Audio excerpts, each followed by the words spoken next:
You've heard a lot about big oil, big pharma, big tech, and all the other big bad players out there. I want to talk to you about the biggest, baddest one of them all. This Goliath doesn't deal in billions, it deals in trillions. I'm talking about Big Green. Yes, the environmental movement. It's the richest, most powerful big in the world right now. Nothing else even comes close. Until we see it for what it is and rein it in, it's going to get even bigger. And as is usually the case, bigger is not always better. You see, Big Green wants to take over your life. It has to. This makes perfect sense. Big Green, after all, intends to save the planet from oblivion. Your freedom would seem to be a small price to pay. To accomplish its mission, Big Green needs two things: money and power. It already has a lot of both, but it's hungry for much more. Who do we mean when we say Big Green? We mean the major organizations that set the agenda for the movement. This would include, among dozens, Greenpeace, 350.org, Nature Conservancy, Sierra Club, World Wildlife Fund, and of course, the politicians, bureaucrats, corporations, and media outlets who support and promote their agenda. Before we get any deeper into this, let's stipulate a few things. The climate is changing. It appears, though we can't be sure, to be slowly warming. If it continues to warm, it could cause serious environmental problems sometime in the distant future. Industrialization probably plays a role in this warming process. Reasonable people should be able to agree on this. Democrat leader Nancy Pelosi and Republican leader Newt Gingrich actually once sat down together and said as much in a public service ad they made in the 1990s. But Big Green has no interest in being reasonable. Reasonable doesn't get you money. Reasonable doesn't get you power. So let's talk about the money. Greenpeace, Nature Conservancy, World Wildlife Fund, and Sierra Club all have financial assets in the $100 to $300 million range. Name a Fortune 500 company, and chances are they're writing big checks to Big Green. Banking giant Citigroup, for example, has committed $100 billion to combat climate change. But the real money is at the government level. In 2009, the Obama administration directed more than $110 billion to be spent on renewable energy investments under the American Recovery and Reinvestment Act alone.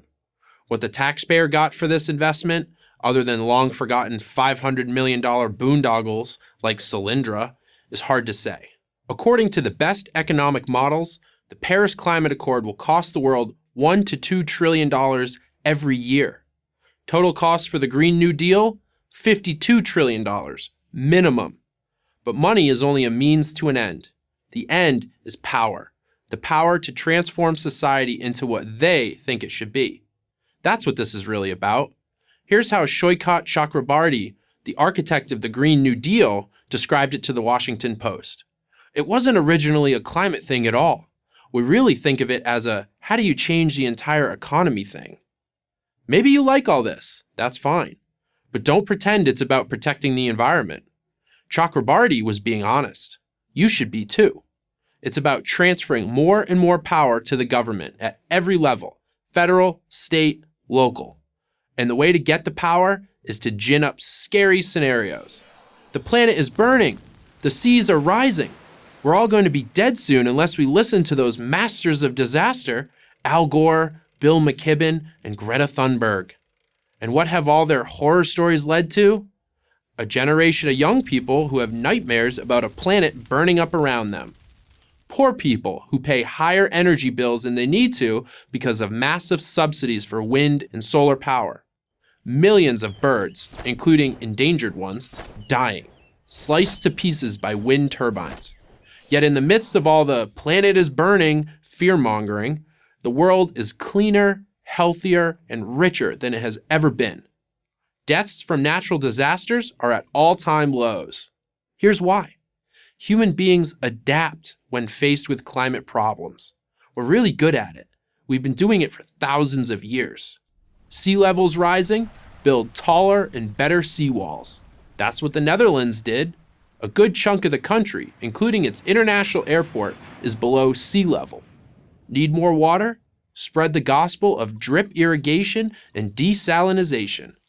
Israel has more water than it needs, and it's in the middle of a desert. Need clean energy? Build more nuclear power plants. Sweden gets half of its energy from nuclear. None of these simple, practical solutions makes much of an impact on Big Green. You don't raise money off of common sense, and you don't get political power telling people how good things are, and you certainly don't become famous by being calm. Big Green is not poor, not honest, and certainly not powerless. It's time we all plug into that truth. I'm Rogan O'Hanley, aka DC Drano, for Prager University. Thank you for watching this video. To keep PragerU videos free, please consider making a tax-deductible donation.